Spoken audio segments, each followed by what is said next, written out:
আজ আমি তোমাদের ইংলিশের একটা ভোকাবুলারি পার্টের উপর মাস্টারপিস কালেকশন দেখাচ্ছি, যেটার আমি অনেকদিন ধরেই খুঁজেছিলাম। হঠাৎ ইউটিউব ঘাঁটতে ঘাঁটতে ডাব্লিউপি এক্সাম টপার বলে যে ইউটিউব চ্যানেল আছে, ওনার কাছ থেকে আমি এটার খোঁজ পাই এবং পারচেস করি। বর্তমানে যেহেতু ডাব্লিউবি এক্সামে ইংলিশ 10 মার্কের করে দিয়েছে, তাই এখানে syno, anto, one word, idioms, preposition, spelling error, এমনকি গ্রুপ ভার্সের ওপর একটা বিশেষ কালেকশন রেডি করা হয়েছে। দেখলে তোমরা নিজেরাও অবাক হয়ে যাবে। এখানে 3500+ কোশ্চেন আছে, বাংলায় সুন্দরভাবে ব্যাখ্যা করা আছে। ওয়েট, আমি তোমাদের দেখাচ্ছি। এখানে দেওয়া আছে সিনো, অ্যান্টো, ওয়ান ওয়ার্ড কত পাতার থেকে কত পাতার মধ্যে আছে, ঠিক আছে। এখানে আমি তোমায় বলতে চাই যে এখানে সিনো পার্টিকুলার কিছু লিমিটের মধ্যে আছে, যেমন সিনো আছে 500, অ্যান্টো আছে 500, ইডিয়মস ফ্রেজ আছে ওই 300-র মতো, এরকম ভাবে।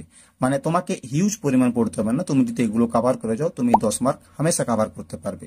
এখানে দেখো আমি কিভাবে পড়ছি। আমি এখানে যেমন দেখো আছে এবান্ডান, আমি প্রতিটা ওয়ার্ডকে এরকম দাগ দিয়ে দিয়ে দাগ দিয়ে দিয়ে দাগ দিয়ে দিয়ে পড়ছি। 500টা ওয়ার্ড তোমায় একদিনে কমপ্লিট করতে হবে না, তুমি যদি রোজ 50টা করে পড়ো তোমার 10 দিনে কমপ্লিট হয়ে যাবে। এটা গেলো তোমার সিনো। এখানে এলাম আমরা অ্যান্টোনিমে, যেখানে আমিও এখানে এরম ভাবে মার্ক দিয়ে দিয়ে প্রতিটা পড়ছি। এরম ভাবে আমি এখানে 50টা করে প্রতিদিন কমপ্লিট করছি। তারপর এখন এলাম ইডিয়মস। এখানে তোমরা দেখতে পাচ্ছ, এখানে যেমন আছে এ ব্যাকসিট ড্রাইভার। এর মানে কি এটা দেখো বাংলায় খুব সুন্দরভাবে বিশ্লেষণ করা আছে। সেই ব্যক্তি যে কিনা বিনা চাহিদায় পরামর্শ দেয়। খুবই সুন্দর লেগেছে আমার এই যে কালেকশনটা যেভাবে রেডি করা হয়েছে, আমার খুবই সুন্দর লেগেছে।